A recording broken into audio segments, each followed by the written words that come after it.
नमस्कार मित्रांनो, लग्नानंतर होईलच प्रेम या मालिकेच्या आजच्या भागात आता मान्नी ताईंना आणि घरातील सर्वांनाच जीवा आणि पार्थ ताकाचा ग्लास देत असतात. मान्नी ताई म्हणतात, नको नको, मला ताक नकोय, मी आत्ताच तर ज्यूस प्यायले आहे आणि आता ताक कोण पिणार. तर आता शारदा ताई म्हणतात, प्यावं लागेल, कारण माझ्या जाव्यांनी बनवलं आहे ना. मान्नी ताई म्हणतात, बरं, परंतु. तर आता पार्थ म्हणू लागतो, घे ना, काही नाहीये खरंच. तर जीवा म्हणतो, हो ना, काहीच टाकलं नाहीये त्यात. तर मान्नी ताई म्हणतात, काहीच टाकलं नाहीये म्हणजे. तर पार्थ म्हणतो, म्हणजे तुला मसाला वगैरे काही आवडत नाही ना, ते काही टाकलं नाही. मान्नी ताई म्हणतात, बरं मग मला सांगा, हे 2 ग्लास आहेत, ती कोणाची. तर पार्थ म्हणतो, ती रम्या आणि वसू आत्यांची. तर मान्नी ताई म्हणतात, नक्की त्या कुठे गेल्यात, कुठेच दिसत नाहीयेत. तर त्यानंतर मान्नी ताई म्हणतात, तुम्ही पिणार नाहीयेत का. तर जीवा म्हणतो, हे काय, माझ्याकडे आहेत ना 2 ग्लास. तर मान्नी ताई म्हणतात, मग तुमच्या बायकांचं काय, त्यांना नको आहे का. तर पार्थ म्हणतो, आई, आता आमचं लग्न झालंय म्हणजे मी आणि काव्या. तर जीवा म्हणतो, ते दोघे एकाच ग्लासात पिणार आहेत. हे घे दादा, तुझं आणि तुझ्या बायकोचा ग्लास. तर पार्थ म्हणतो, हो, मी काव्याच्या उष्टच पिणार आहे, म्हणजे आम्ही दोघंही एकाच ग्लासमध्ये ताक पिणार आहोत. तर जीवा म्हणतो, नारळ पाणी नाही का, 2-2 स्ट्रॉ टाकून एकत्र पिलं जातं, मग मी आणि नंदिनी सुद्धा एकाच ग्लासात पिणार आहोत. असं म्हणत ते दोघेही ती 2 ग्लास घेऊन तिथून निघून जातात. आता सर्वजण त्यांच्यावर हसू लागतात. युग हसा असतो. तर मान्नी ताई म्हणतात, अरे तू तरी नीट वाग, यांच्यासारखा वागू नकोस. असं म्हणत सर्वजण हसू लागतात. त्या दोघांचीही सर्वजण मजा घेत असतात. तर दुसरीकडे पाहायला मिळतं, रम्या वसू आत्यांना बाजूला घेऊन येते. वसू आत्या म्हणतात, काय झालं रम्या, अगं तिथे सर्वजण छान गप्पा मारत होतो, छान गप्पा रंगल्या होत्या आणि तू मला इथे घेऊन आलीस. रम्या म्हणते, हो, घेऊन आले आई, तुला कळतंय का. अगं तू तर त्यांच्या सामीलच झालीयस, तू विसरून गेलीस का की आपण हे सगळं काही नाटक करतोय. अगं त्यांनी तुला आपल्यामध्ये सामील करून घेतलं आणि म्हणून तू त्यांच्या सामील झालीस. वसू आत्या म्हणतात, हो का, मग तू नाही का त्यांच्यासोबत रंगपंचमी खेळत होतीस, त्यांना रंग लावत होतीस, डान्स करत होतीस. रम या म्हणते, हो, पण मी नाटक करते याची मला जाणीव आहे. तर वसू आत्यांना रम्या विचारते, पण तुझ्या लक्षात आहे का ग. वसू आत्या म्हणतात की हो, माझ्याही लक्षात आहे, मी काही विसरले नाहीये. पण रम्या, अगं या अगोदर आपल्याकडे कोणी पाहतही नव्हतं, आपल्याकडे कोणी ढुंकून बघतही नव्हतं, कोणी आपल्याशी बोलतही नव्हतं, परंतु आता सर्वच जण आपल्याशी नीट बोलतायत, नीट वागतात, आपल्याशी गप्पा मारतात. मग काय हरकत आहे त्यांच्याशी थोड्या गप्पा मारल्या तर. तर रम्या वसू आत्यांना म्हणते, हे बघा, हे हसू जसं नकळत येतं ना, तसं संकट सुद्धा नकळतच येतं ना, सांगता. तर वसू आत्या म्हणतात, बरं. रम्या म्हणते, हसण्याच्या नादात असं काहीतरी नकळत बोलून जाऊ नकोस की या हसण्याच्या नादात आपली कारस्थानं त्यांच्या समोर येतील आणि आपलेच दात ठेचले जातील. वसू आत्या रम्यावर चिडतात आणि म्हणू लागतात, एवढीही मी बिंडोक नाहीये. रम्या म्हणते, सांगतेस की विचारतेस. वसू आत्या म्हणतात, रम्या म्हणते, उगाच रम्या करून माझ्यावर ओरडू नकोस. आई, आठवतं ना, मागच्या वेळी तूच मामी समोर पचकली होतीस. 16 डिसेंबर नंतर मी कोणाच्याही आयुष्यात लुडबुड केली नाहीये, असं तूच बोलली होतीस ना मामी समोर, बरोबर ना, आठवतं ना. आता वसू आत्यांच्या लक्षात येतं. वसू आत्यांना तो क्षण आठवतो. वसू आत्या मानिनी ताईंना म्हणालेले असतात, 16 डिसेंबर नंतर मी कोणाच्याही आयुष्यात ढवळाढवळ केलेलीच नाहीये. आणि त्याचवेळी मानिनी ताईंना वसू आत्यांवर शंका आलेली असते आणि त्यावेळी मानिनी ताई वसू आत्यांना विचारतात, 16 डिसेंबर नंतर म्हणजे.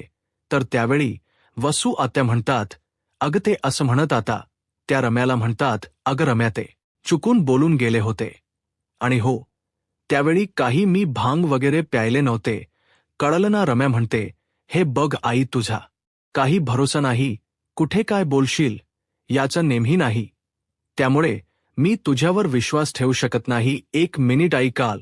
तुझ्याच हातून रात्री ग्लास फुटला ना. वसू आत्या म्हणतात हो. मग रम्या म्हणते अगं मग तूच म्हणालीस ना की ते अशुभ असतं म्हणून. रम्या म्हणते म्हणजे बापरे आई, अगं तुला सावध राहावं लागेल. म्हणजे या माणसांचा काही भरोसा नाही. समजा आपण जसे त्यांच्यासोबत हसून खेळून वागतोय तसं ते सुद्धा नाटक करत असतील तर म्हणजे ते सुद्धा आपल्यासोबत हसून खेळून राहण्याचं नाटक करत असतील तर मग आपला डाव आपल्यावरच उलटायला वेळ लागणार नाही.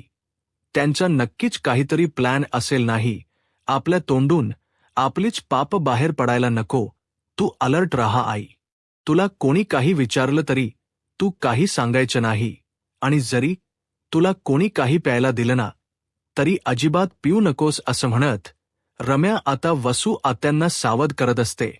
वसू आत्या म्हणतात नाही ग रम्या, अगं तू उगाचच विचार करतेस. असं कोणी का करेल. आणि तसंही आपण मोहित्यांच्या घरी आलो आहोत. आणि तसंही मी धनंजयची माफी मागितली आहे. मग आपल्याला अडकवण्यासाठी किंवा आपल्याकडून सत्य वदवून घेण्यासाठी असं कोणी का करेल आणि कशासाठी. तर रम्या म्हणू लागते हे बघ आई, मोहित्यांना कमी लेखू नकोस.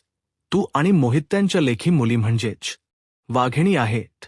आणि या वाघिणीच्या नादी लागण्यात काहीच अर्थ नाहीये. त्यामुळे एक गोष्ट लक्षात ठेव. त्यामुळे त्यांच्या जाळ्यात तू अडकू नकोस. ती काव्या शेर आहे ना तर नंदिनी सव्वा शेर आहे. आता रम्या सुद्धा घाबरून गेलेली असते. तर दुसरीकडे पाहायला मिळतं नंदिनी रूममध्ये असते. त्याचवेळी जीवा ताकाचा ग्लास घेऊन येतो आणि नंदिनीला आवाज देत म्हणतो चकाचक बाई. तर नंदिनी विचारते कुठे होता तुम्ही. तर जीवा म्हणू लागतो तुम्ही काय, तुम्ही आमची खिल्ली उडवलीत. पण आम्हाला आमच्या बायकांची काळजी आहेच आणि म्हणूनच आम्ही तुमच्यासाठी आणि म्हणजे सगळ्यांसाठीच ताक बनवलं आहे. घे ना ताक पिऊन घे. तर त्यावेळी नंदिनी जीवाला म्हणते जीवा मी तुमची मस्करी केली, तुम्हाला त्रास दिला, तुम्हाला चिडवलं याचा राग तर नाही ना आला. तर जीवा मनाशीच म्हणतो चिडलो नाही आणि मला राग नाही आला. देशमुख बॉईज काय करू शकतात हे आता तुला कळेलच. असं म्हणत जीवा मनाशीच बोलत असतो. तर नंदिनी जीवाला विचारते काय काय झाले, काय बोलताय पसारेवाला काय विचारते. मी तर जीवा आता नंदिनीशी गोड बोलण्याचं नाटक करतो आणि म्हणू लागतो वेडी आहेस का तू. अगं सगळं काही मी सुद्धा मस्करीतच घेतलं आहे आणि म्हणूनच मी तुझ्यासाठी ताक बनवलं आहे. तुला सांगतो ताक म्हणजे माझ्या हाताची खासियत आहे आणि तेही एकदम स्पेशल. घे ना पिऊन. असं म्हणत तो आता नंदिनीच्या हातामध्ये ताकाचा ग्लास देतो आणि म्हणू लागतो पूर्ण पिऊन घ्या हा. आता नंदिनी ज्यावेळी ताक प्यायला घेते त्यावेळी तिच्या लक्षात येतं आणि म्हणूनच नंदिनी जीवाला म्हणते मला खरं खरं सांगा यात भांग आहे ना. तर जीवा आता काय बोलावं त्याला काहीच कळत नाही. तो नंदिनी समोर शांतच उभा असतो. तर दुसरीकडे पाहायला मिळतं काव्या बेडरूममध्ये असते आणि त्याचवेळी पार्थ त्या ठिकाणी येतो. काव्यासाठी ताकाचा ग्लास घेऊन आलेला असतो. आता पार्थला कसा आवाज द्यावा, काय बोलावं काहीच कळत नसतं आणि त्याचवेळी काव्या मागे वळते. ती दचकते आणि म्हणू लागते काय हो देशमुख, मी तुम्हाला बोका म्हणते म्हणजे असं शांतपणे मागे मागे येणं असं ठरवलंय का तुम्ही. आणि परत जर असं केलं ना चोरासारखं माझ्या मागे मागे आलात ना तर मी. असं म्हणत काव्या शांतच होते कारण पार्थ काव्यावर हसत असतो. तर काव्या म्हणते हसायला येतं ना तुम्हाला, पण मी घाबरले याचं तुम्हाला काहीच वाटत नाहीये का. तर पार्थ काव्याला लाडातच म्हणतो माझी मनी मऊ घाबरली सॉरी, पण हे बघ माझ्या मनी माऊसाठी स्पेशल असं ताक बनवून आणलं आहे, घ्या ना तुम्ही. असं म्हणत पार्थ आता काव्याच्या हातामध्ये ताकाचा ग्लास देतो. तर आता काव्या म्हणते पण नाही अगोदर तुम्ही घ्या कारण तुम्ही माझ्यासाठी ताक बनवलं ना, मग तुम्ही सुद्धा पिऊन घ्या. आता पार्थचं चांगलं पप होतं. पार्थ म्हणू लागतो नाही प्रेमाने मी तुमच्यासाठी बनवून आणलं ना, मग अगोदर तुम्ही पिऊन घ्या. काव्या म्हणते काय हे देशमुख प्या थोडं तरी पिऊन घ्या. हे बघा या मांजरीचं या बोक्याला ऐकावंच लागेल. तर पार्थ म्हणतो ऐकणार ना या मांजरीचं, हा बोका आयुष्यभर ऐकणार, परंतु हे ताक मी तुमच्यासाठी घेऊन आलो आहे आणि मी आधीच पिऊन आलो आहे, त्यामुळे हे ताक तुम्हीच प्या असं म्हणत पार्थ आता ताक पिण्यापासून आपल्याला स्वतःला वाचवण्याचा प्रयत्न करत असतो. पार्थ म्हणतो, तुम्ही आत होताना आम्ही सर्वजण बाहेर होतो, त्याच वेळी मी ताक प्यायलो. तर आता काव्या पार्थला म्हणते, म्हणजे तुम्ही परस्पर मला सोडून ताक पिऊन मोकळेही झालात. आपला तर पहिला होळीचा सण आहे ना, मग तुम्हाला वाटलं नाही का आपण एकत्र मिळून आपण एकत्रच ताक प्यावं? जा देशमुख, आता तर मला तुमच्याशी बोलायचंच नाही आणि हे ताकही नको असं म्हणत काव्या पार्थवर थोडी रुसलेली असते.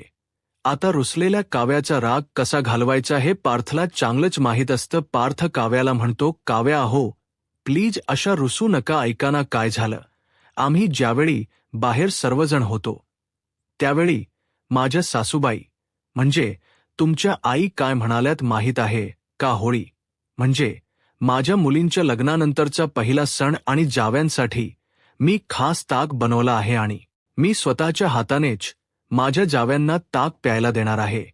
आता मग मला सांगा, आईने एवढा आग्रह केला तर मग त्यांना असं नाराज करणं योग्य वाटतं का? आणि तसंही सासू सास्यांना टाळता येत नाही आणि म्हणूनच मी ताक प्यायलो. तर आता काव्या पार्थला विचारते, ते आई असं म्हणाली? तर पार्थ म्हणतो, हो. आता काव्या खुश होते आणि पार्थला मिठी मारायला जाणार तर पार्थ म्हणतो, घ्या ना ताक, पिऊन घ्या. खरंच खूप छान, मस्त बर्फ टाकून आणि त्यात छोटी छोटी अशी कोथिंबीर टाकून आम्ही ताक बनवलं आहे, त्यात भांग नाहीये. तर आता काव्या पार्थला म्हणते, मी कुठे म्हणाले की यामध्ये भांग आहे? आता मात्र पार्थ शांतच होतो. तर दुसरीकडे जीवा नाटक करत म्हणतो, काय भांग? तर आता नंदिनी जीवाच्या हातामध्ये ग्लास देते आणि म्हणू लागते की हो भांग, हे घ्या ग्लास. आता जीवा नाटक करत म्हणतो, हे सगळं बोलत असताना तुझी जीभ सडली कशी नाही? अगं मी यात भांग टाकेन असं वाटलंच कसं तुला? तुझा विश्वास नाहीये का माझ्यावर? तर नंदिनी नकार देते. तर त्याच वेळी जीवा म्हणतो, चल तू खाली ये, चल. तर नंदिनी विचारते, अहो काय करताय? जीवा म्हणतो, हो तू चल माझ्यासोबत असं म्हणत जीवा आता नंदिनीला बाल्कनीत घेऊन येतो आणि खाली सर्वजण गप्पा मारत असतात. जीवा आवाज देत म्हणतो, ओ ताई, माई, अक्का, काका, मला एक सांगा, मी यामध्ये काहीतरी घातलंय असं तुम्हाला वाटतंय का? हे ताक चांगलं होतं ना? तर आता नंदिनी जीवाला हणते, अहो कशाला उगाच ओरडताय तुम्ही? कशाला उगाच सर्वांना विचारताय? जीवा म्हणतो, तुझी खात्री पटायलाच हवी. तर मिथून काका म्हणतात, नाही नाही, त्यात काहीच नाहीये, एक नंबर ताक झाला आहे. आय लाईक धिस ताक, मी अजून एक ग्लास पिणार आहे. जीवा म्हणतो, हो ना मग काका, तुला अजून माझ्याकडून 4 ग्लास असं म्हणत आता जीवा नंदिनीला म्हणतो, तुझा तर माझ्यावर विश्वासच नाहीये. तर आता नंदिनी म्हणते, नाहीये माझा विश्वास. तर बाकी सर्वजण गच्चीवर जायला निघत असतात. तर जीवा म्हणतो, अगं असं काय करतेस तू? माझ्यावर विश्वास ठेव. मी जर यामध्ये काही घातलं असतं तर यांना त्रास झाला नसता का? बघ नीट चालतायत ना? नंदिनी त्या सर्वांकडे पाहते, परंतु अजूनही काही नंदिनीचा जीवावर विश्वास नसतो. तर नंदिनीचा विश्वास बसावा यासाठी जीवा म्हणू लागतो, हे बघ चकाचक बाई, यात काहीच नाहीये, यामध्ये फक्त माझं प्रेम आहे, घे. तर नंदिनी म्हणते, आजकाल तुमचं प्रेम ना जास्तच ओतू चाललं आहे. तर जीवा म्हणू लागतो, जाणारच, कारण आज रंगपंचमी आहे. मग या रंगांसोबतच आपलं प्रेम सुद्धा आपल्या जवळच्या माणसांवर, आपल्या आवडत्या माणसांवर असं उधळून टाकायचं असतं. आता जीवाने नंदिनीला समजावण्याचा, तिच्याशी गोड बोलण्याचा प्रयत्न केलेला असतो, तरी सुद्धा नंदिनीचा काही जीवावर विश्वास बसत नसतो. नंदिनी म्हणू लागते, तरीही मला नको आहे असं म्हणत नंदिनी हात जोडते आणि म्हणू लागते, तुम्हाला ताक प्यायचं आहे ना? मग तुम्ही ताक पिऊन घ्या, पण मला नको आहे असं म्हणत नंदिनी तिथून निघून जात असते. जीवा नंदिनीला आवाज देत थांबवण्याचा प्रयत्न करतो, परंतु नंदिनी काही थांबत नाही. आता नंदिनी तर तिथून निघून जाते. जीवा थोडा चिडतो आणि म्हणू लागतो, काय बाई आहे ही, माझ्यावर हिचा विश्वासच नाहीये. पण नाही, आज तर मी हिला हे ग्लासमधील ताक प्यायला लावणारच आणि हिचं विमान उडवणार म्हणजे उडवणारच. आता जीवा नंदिनीला चकाचक बाई अशी हाक मारत तिच्या मागून निघून जातो. दुसरीकडे पाहायला मिळतं पार्थ आता काव्याच्या समोर उभा असतो परंतु काहीच बोलत नाही. आणि म्हणूनच काव्या पार्थला म्हणते, काय झालंय, उत्तर द्या देशमुख. तर पार्थ म्हणतो, सांगितलं ना एकदा, मी यात काहीच घातलं नाहीये तरी तुझा विश्वास नाहीये का माझ्यावर? मी तुमच्यासाठी एवढं ताक बनवून आणलंय पण तुम्हाला मात्र संशय घ्यायचा आहे म्हणजे समोरचा तुमच्यासाठी एवढं काहीतरी करतोय त्याची किंमतच नाहीये का? तर काव्याम म्हणते, पण देशमुख चिडायला काय झालं? तर पार्थ म्हणतो, चिडू नको तर काय करू सांग ना, म्हणजे मी एवढं तुमच्यासाठी ताक बनवून आणलं आहे पण तुम्हाला तर प्यायचंच नाहीये. यात काय घातलंय काय नाही घातलंय हेच विचारायचे. त्यापेक्षा इकडे द्या, तुम्ही पिऊच नका, मी बाहेर फेकूनच देतो. असं म्हणत पार्थ आता काव्याच्या हातातील ग्लास घेतो आणि बाहेर येतो आणि म्हणू लागतो, आता तर मी हे फेकूनच देणार. काव्या म्हणते, देशमुख थांबा ना, अहो का चिडताय एवढं? तर पार्थ म्हणतो, तुमच्यासाठी एवढं प्रेमाने बनवून आणलं होतं, त्यात छान असा बर्फ टाकला, कोथिंबीर टाकली आणि मस्त ताक बनवलं होतं, परंतु नाही.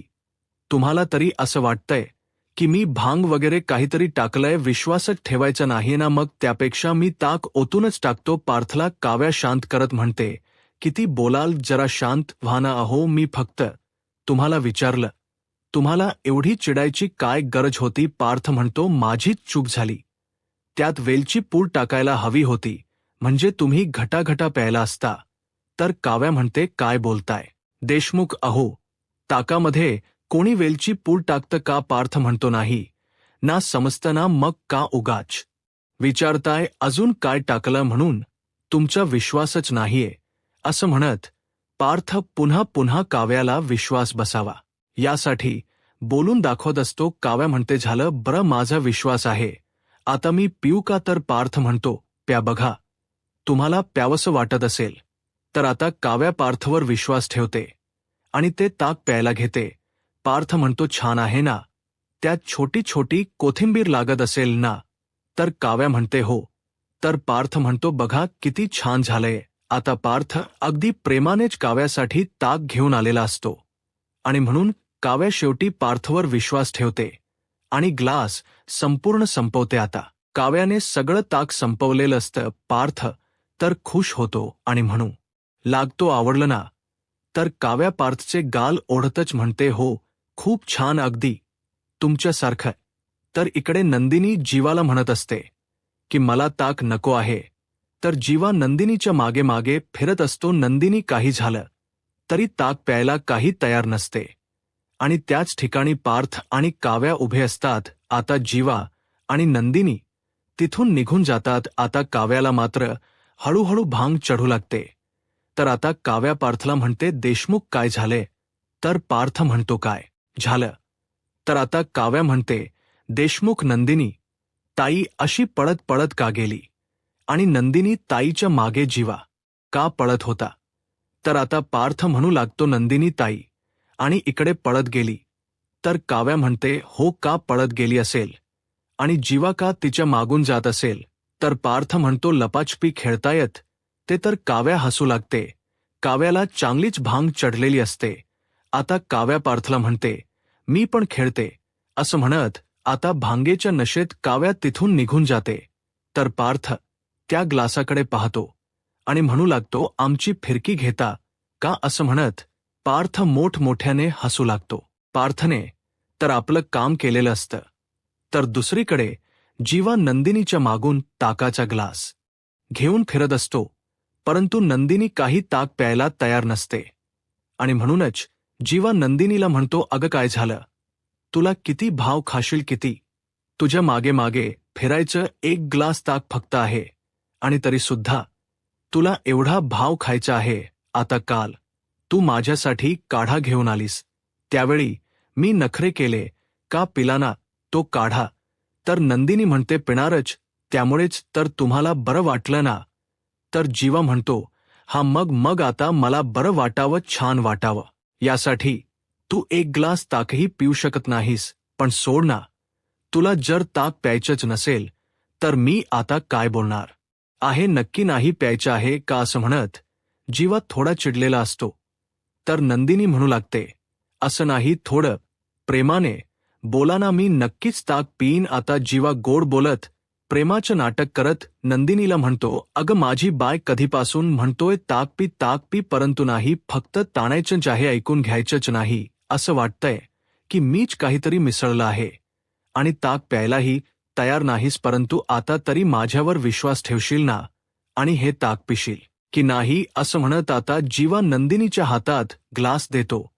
त्यावेळी नंदिनी म्हणू लागते, काय आहे ना, मला तर भीतीच वाटते. त्या दिवशी तुम्हीच बघितलं ना की मी पाणी म्हणून दारू प्यायले होते आणि त्यानंतर काय गोंधळ झाला हे मला अजूनही आठवते. त्यामुळे मला भीतीच वाटते. जीवा म्हणतो, हो खरंच. तर नंदिनी पुन्हा एकदा खात्री करण्यासाठी जीवाला विचारते, यात नक्की काही नाही आहे ना. तर जीवा म्हणतो, हो खरंच काही नाहीये. आता जीवावर विश्वास ठेवत नंदिनी सुद्धा ग्लास संपवते, सगळं ताक पिऊन टाकते. जीवा खुश होतो आणि नाचू लागतो. आता नंदिनीचा ग्लासवर ताक पिऊन झाल्यानंतर जीवा विचारतो, काय मग कसं वाटलं ताक. तर आता नंदिनी म्हणू लागते, मस्त, ताय लाईक धिस. असं म्हणत आता नंदिनी सुद्धा भांगेच्या नशेत असते. हळूहळू तिला सुद्धा भांग चढू लागते आणि जीवा तिच्या मागून जात असतो. तर इकडे काव्याला चांगलीच भांग चढलेली असते. काव्या गार्डनमध्ये येते आणि पार्थ आपल्यासोबत असल्यासारखं तिला वाटत असतं. पार्थ सोबत असल्याचा आता तिला भास होत असतात. काव्या म्हणू लागते, देशमुख अहो नीट हात पकडाना, चला माझ्यासोबत. असं म्हणत ती गार्डनमध्ये येते आणि म्हणू लागते, देशमुख अहो काय हे आपण तर पाण्याने होळी खेळलोच नाही, मग इथे गवत कसं उगवलं. असं म्हणत काव्या हसू लागते आणि आजूबाजूला पाहते तर पार्थ कुठेच नसतो. काव्या म्हणते, बोकुडी कुठे गेलात तुम्ही, देशमुख अहो कुठे लपून बसले तुम्ही, थांबा मी तुम्हाला आता. काव्या वसू आत्यांना विचारते, तुमच्या घरी सुद्धा आहे का काळी मांजर. वसू आत्या म्हणतात की हो, कलेक्टर होणार आहे ती. कलेक्टर. तर आता काव्या म्हणते, हो का. तर वसू आत्या म्हणतात, हो ना, 16 डिसेंबरला त्या बोक्या आणि मांजरीची आम्ही वाट लावली होती. वाट. असं म्हणत आता वसू आत्यांनी सगळं सत्य काव्याच्या समोर सांगितलेलं असतं. आता वसू आत्यांचं हे सत्य काव्याला कळेल का आणि हे सत्य घरच्या सगळं यांसमोर येईल का. आता पुढे काय होईल हे पाहायला आत्ताच माझा महाराष्ट्र या यूट्यूब चॅनलला सबस्क्राईब करा. धन्यवाद.